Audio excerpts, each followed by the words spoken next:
Good evening and thank you for joining us on the biggest story tonight. It's 7 p.m. I'm Niranjan and the entire country is excited, waiting for tomorrow evening, less than 24 hours from now, when Chandrayaan-3 will land on the moon. Behind me, one such carriers, or the scale model of it, which blasted off from Sriharikota about 40 days ago, lifted off from Sriharikota, will be landing on the south pole of the moon. Our focus only and only on that story. Here are the headlines. It's Tuesday evening.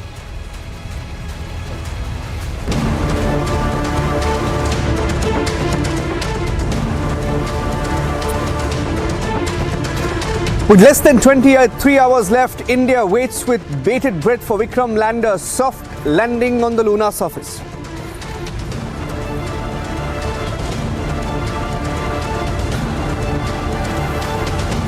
ISRO releases latest images captured by Chandrayaan-3 from an altitude of about 70 kilometers on the 19th of August.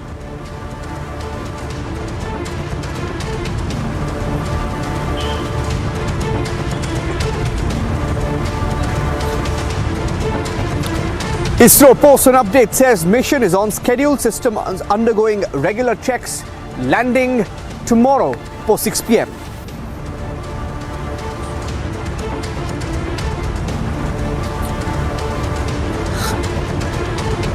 Global anticipation building up over Chandrayaan-3, especially after the setback to Russia's Lunar 25.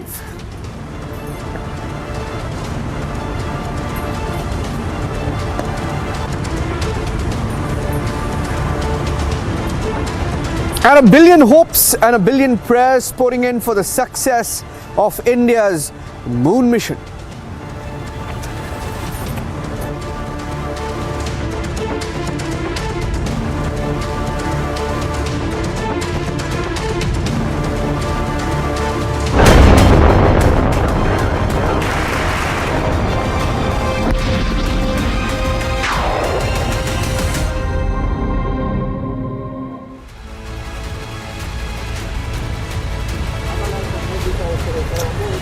And all eyes are on Bengaluru and the control center tomorrow at ISTRAC in Peenya, Bengaluru, just on the outskirts, as we will be live here on Republic TV, getting you the live pictures and the live commentary from the control center in exactly about 20 hours from now.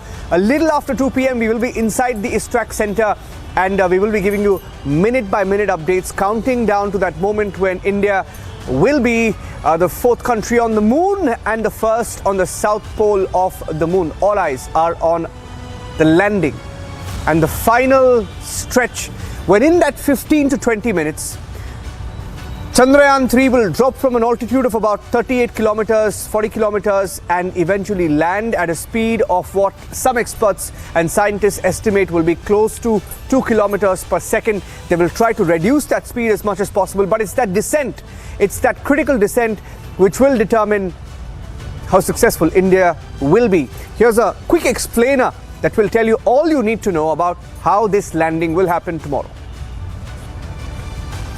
A lot of viewers asking why the south pole of the moon, and you're looking at some of the videos, beautiful videos that have come in the last few days, clear, colorful images of the moon as captured by Chandrayaan-3, and you're looking at these pictures. This is a model to scale which you can look at, and I'm just going to tell you a little bit as you focus on this model about what is going to happen and what has happened when the visuals came in. Now, ISRO has released images of the moon, and these were images captured by the Lander Position Detection Camera, or the LPDC, of the Chandrayaan-3 mission.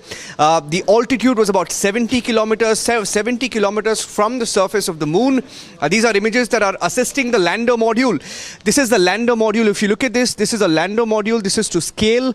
Just to give you an idea, this is the lander module that will eventually land on the moon. And this is the rover, the models to scale, just to give you an idea of about how things will unfold tomorrow evening, a little after 6 p.m.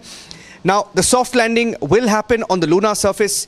And just to also tell you about the different kind of equipment on the Chandrayaan-3 that's going to land on the moon. The lunar far side has been captured by the lander hazard detection avoidance camera. Now, this is a very critical camera that will also decide where it will have to land tomorrow evening. This camera will assist in locating a safe landing area.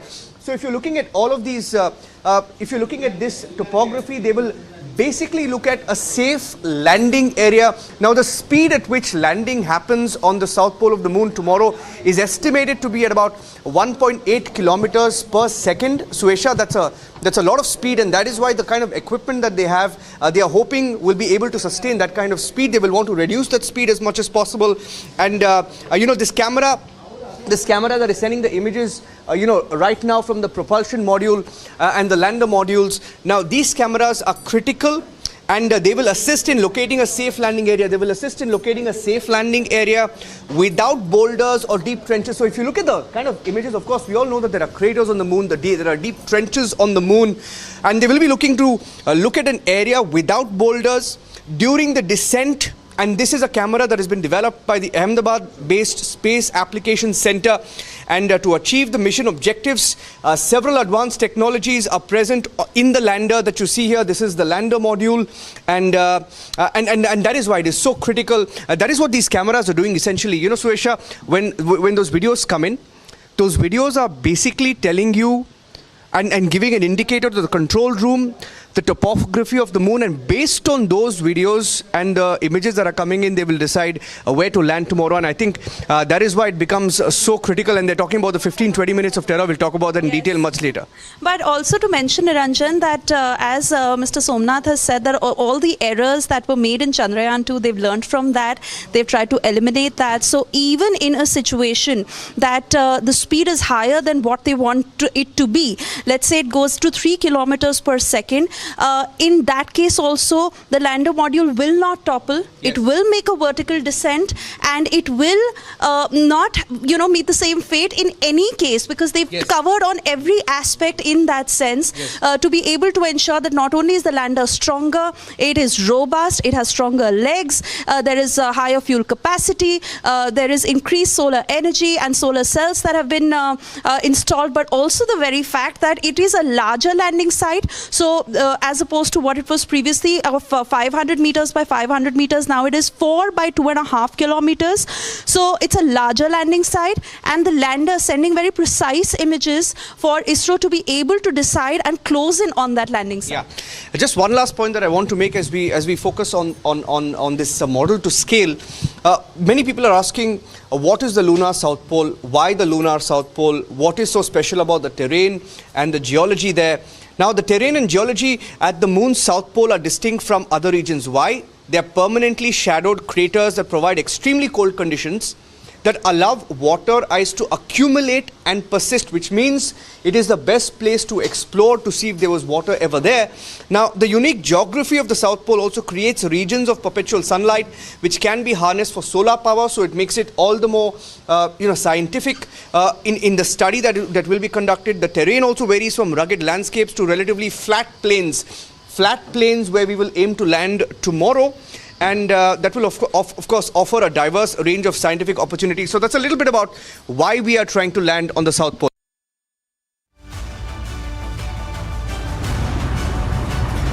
In fact, ladies and gentlemen, that's what you can see of the moon, from the clear skies here in Bengaluru, and we will be focused completely on what happens tomorrow from the control center. And let me go across straight up to Group Captain V.N. Jha, Senior Scientist, former Joint Director DRDO, joining us live on the broadcast on the biggest story tonight, along with Srijan Singh, Senior Scientist and founder of the Kalam Center and CEO of Homi Labs, also on the broadcast. Group Captain Jha, all's well. I mean, some scientists, some experts, and before I go across to Group Captain Jha or Srijan Singh, there was an explainer that was shared by the team at ISRO on the critical next 24 hours. Take a look at this.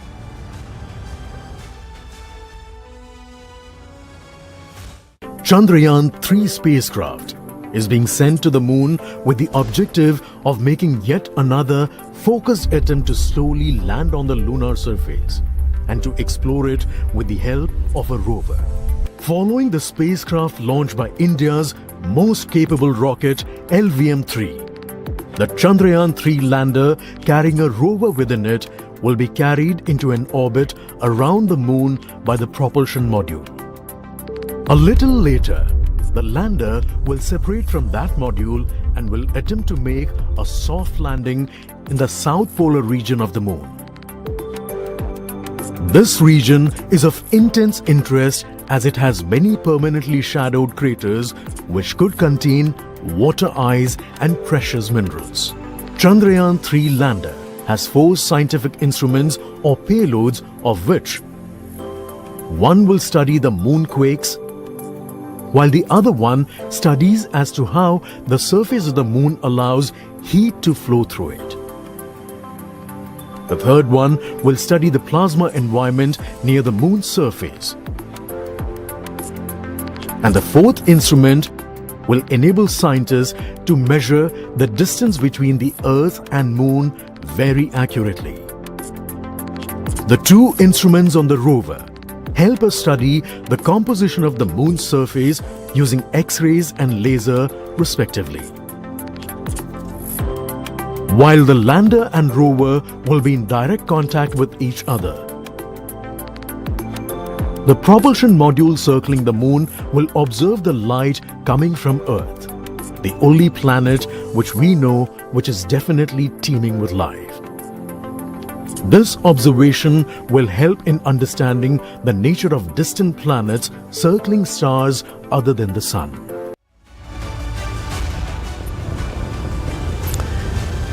And as I once again welcome Group Captain Jha and also Srijan Pal Singh, let me pull out that graphic if I can ask and request my producers to pull out that graphic that explains what happens in that critical 15 minutes. So the live broadcast, and we are here at the Nehru Planetarium in Bengaluru. This is in the heart of Bengaluru, but tomorrow the control center is at Istrak Pina, about 40 minutes from here. And 5 p.m. onwards, the live tracking begins to that final descent. And it all comes down to the 15 to 20 minutes. If I can pull out that graphic and speak over it and then toss it to Group Captain Jha. Captain Jha, why don't you take us through what is going to happen in that final descent phase? Of course, the pictures that are coming in are from an altitude of 70 kilometers. It then goes down to about 38 kilometers. And then there's that critical last 15 minutes which will define the success of this project, isn't it? Group Captain Jha. Thank you very much, Niranjan. I will try to explain to all your viewers. Look, if this is the moon, right now the landing spot is in the dark right now.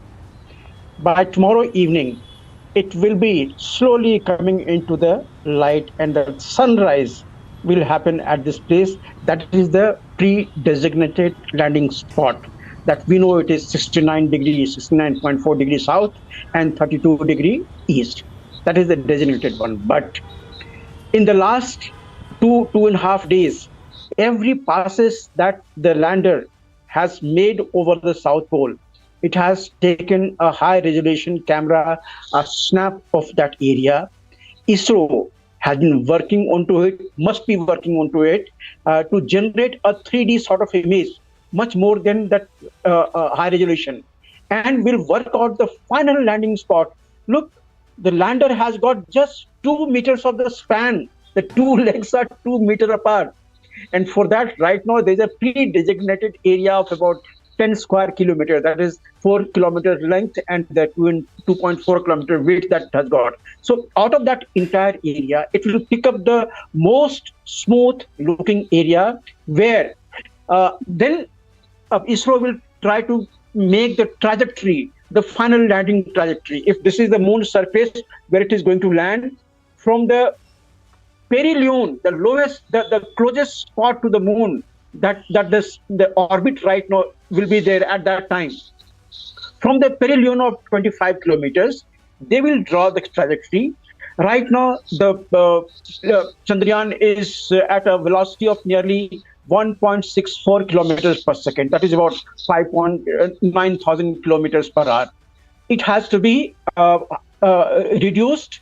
There will be hard braking phase, there will be soft braking phase, and finally, over the terrain, over the spot where it has to land, it will be virtually hovering like a helicopter. Helicopter, of course, has got the rotor blade. It rotates in the air to generate the lift. Here, there will be no rotor blades. there will be the nozzles of the engine, 4 engines at the bottom of the lander, which will keep it afloat.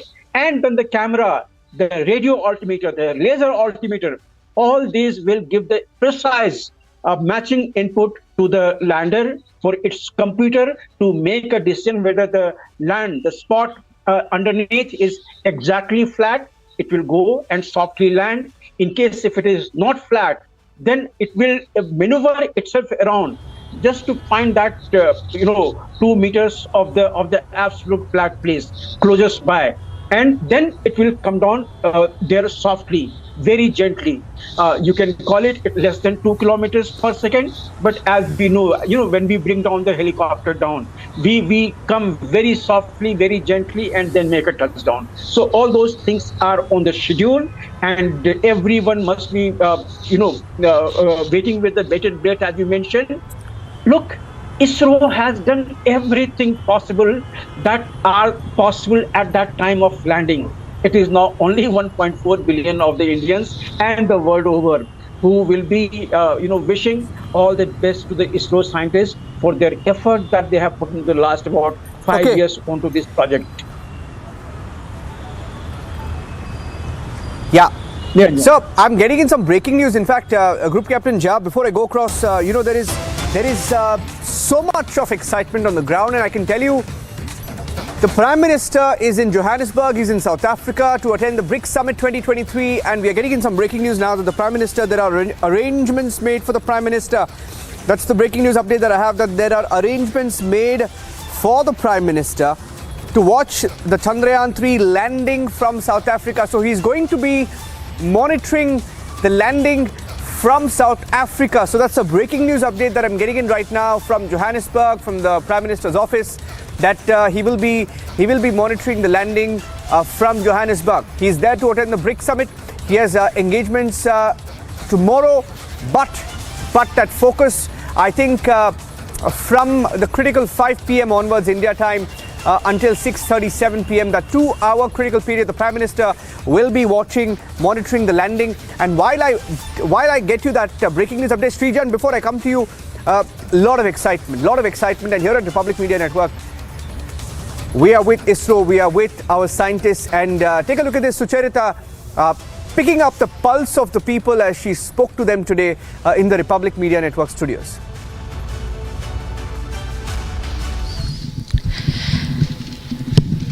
A moment of pride, a moment of exhilaration for 1.4 billion Indians, because we are praying for the successful landing of Chandrayaan-3, and Indians here are praying for Chandrayaan-3.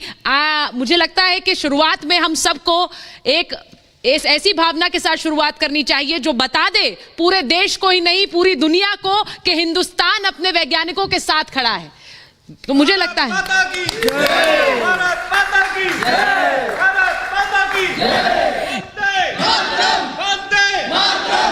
ये जो भावना है ये दिल से निकलती है. It comes from the heart. और सृजन पाल सिंह जी हमारे साथ हैं, वैज्ञानिक हैं. अनामिका अंबर जी हैं, बहुत लोकप्रिय कवयित्री हैं. अनामिका जी, आज आप इन हिंदुस्तानियों के साथ, देश के लोगों के साथ क्या कहना चाहेंगी चंद्रयान-3 के लॉन्च को लेकर, उनके लैंडिंग को लेकर? सबसे पहले तो मैं बधाई भारत, कॉन्ग्रेचुलेशंस. ये वो प्राउड मोमेंट है, ये वो गौरव के क्षण है जो हम कई सालों से प्रतीक्षा कर रहे थे, और बहुत सारी बातों का जवाब भी है. ये केवल क्षण नहीं है, ये पिछले बार की बात का जवाब है, हमारे हौसले की बात है. मैं 4 लाइन कहती हूँ, 4 पंक्तियाँ कहती हूँ, और चाहती हूँ कि आप सब मेरे साथ जुड़े. क्या है ये, कौन से क्षण है कि अपने यश की भीनी भीनी लिए महक हम जा पहुँचे, अपने यश की भीनी भीनी लिए महक हम जा पहुँचे, मन में अपने उम्मीदों की लिए खनक हम जा पहुँचे. कल दुनिया की नजरों में जो रेंग रहे थे धरती पर, कल दुनिया की नजरों में जो रेंग रहे थे धरती पर, नन्हे मुन्ने ख्वाब हमारे, नन्हे मुन्ने ख्वाब हमारे चांद तलक अब जा पहुँचे, नन्हे मुन्ने ख्वाब हमारे चांद तलक अब जा पहुँचे, चांद तलक अब जा पहुँचे.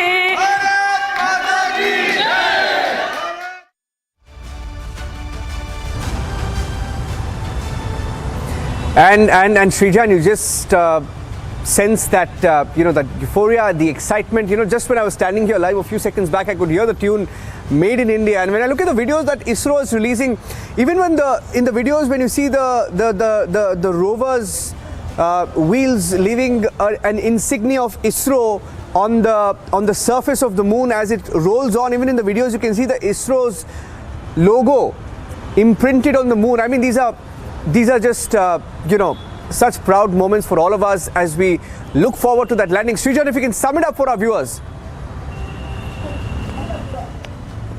It's a historic moment, and the logo which you are mentioning, which is going to be imprinted on the lunar regolith or the lunar soil, will last for a very long time. Unlike Earth, there's no wind to take away all these imprints. On moon, footprints, any print lasts for a much longer time. But then, of course, it is the beginning of a wonderful, glorious chapter of an Amrit Kal Bharat, and not just Amrit Kal Bharat, but the rest of the world. I think what is going to happen tomorrow, I'm very, very confident, 100% sure that we will succeed. And not only will we succeed, we will also do two more things. One is we will open up the moon for further exploration by us and the rest of the world. We would have exhibited that a country like India, which started off in 1947, which everybody discounted that our space mission was just a utopian dream, it was chasing a unicorn. We have achieved it. And we have achieved it against all odds. We have achieved it in minimal budgets. We have achieved it with absolutely no foreign assistance, with a completely indigenous project. We have spawned a new space industry. We will make a huge imprint as we make on the moon, also on Earth, in the space industry, which is space tourism, which is space mineral exploration, which is space energy, which is future launches from the moon. And also, may I add one more important aspect. The First World War was airplanes, the Second World War was the atomic weapon. The future of military and strategic strength lies in space. That is why there was ASAT. That is why, America, the US Army has set up the Space Force. In the same tune, being on moon is also very important for the national security of our nation. So all these things are bundled together, and that's why you see the Prime Minister's attention, the 140 crore Indians praying for it, and how, what I say, Adhyatm and Vigyan are going together, how, puja and archana and prayers are happening. At the same time, a scientific exploration is happening. Chandrayaan model before the launch was taken to a temple, Tirupati temple, for the blessings. This is the flavor of India, where space is about great missions for the whole world. Absolutely. Yeah, and what spirit. I mean, salute our scientists, hats off to our scientists at ISRO. Did not give up after Chandrayaan-2, came back, sought the blessings. I still remember that visual when some people even tried to mock our scientists. They took a prototype of the Chandrayaan-3, went to Tirupati, they carried it in a bag away from the media glare, but of course media managed to catch some glimpses of it, came out of the temple, went straight to Sriharikota. And what a story it's been. What a story. Hats off to our scientists as we pray for that landing tomorrow. And here at Republic TV, we are very, very proud, and we are non-stop rolling on just the one headline, Chandrayaan-3. Thank you for watching.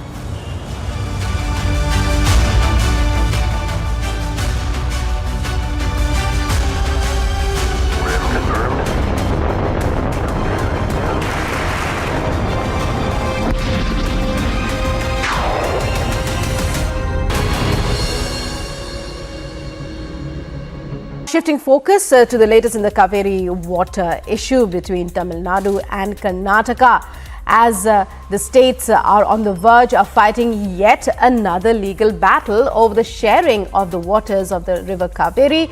The Congress government of Karnataka has convened an all-party meeting tomorrow on the 23rd of August over the release of waters to Tamil Nadu.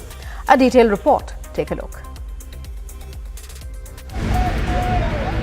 The Cauvery dispute has taken centre stage in Karnataka and Tamil Nadu, escalating the decibel against the Congress government in Karnataka for supplying water to Tamil Nadu. BJP called for a Bengaluru-Mysuru highway bandh. They also alleged that the Congress government in Karnataka is trying to appease the DMK. there is shortage of water storage, rainfalls have gone, and already the Cauvery crop is taken care by Tamil Nadu. They should put all the facts before the Supreme Court and protect the interest of the farmers of Karnataka. And we are with the state government as far as protection of farmers in Cauvery region. They just wanted to play politics. They wanted to keep DMK in a good books. Probably they have called a all-party meeting. It's in just eyewash. Our party representatives will be attending the meeting, and probably we want to expose this government how they have let down the people of Karnataka. Amid attack from the opposition, the Congress government has convened an all-party meeting on August 23. Karnataka government is calling all-party meeting on water disputes connected to Cauvery and Madai and all the disputes. So it is on Wednesday. I have called even the parliament members also, some senior parliament members also to be a part of the meeting, because important central ministers also there, which all of us has to work and save the interest of Karnataka. So to seek their suggestions, we have called an all-party meeting on Wednesday. The Supreme Court on Monday agreed to constitute a bench to hear the Cauvery River water sharing dispute,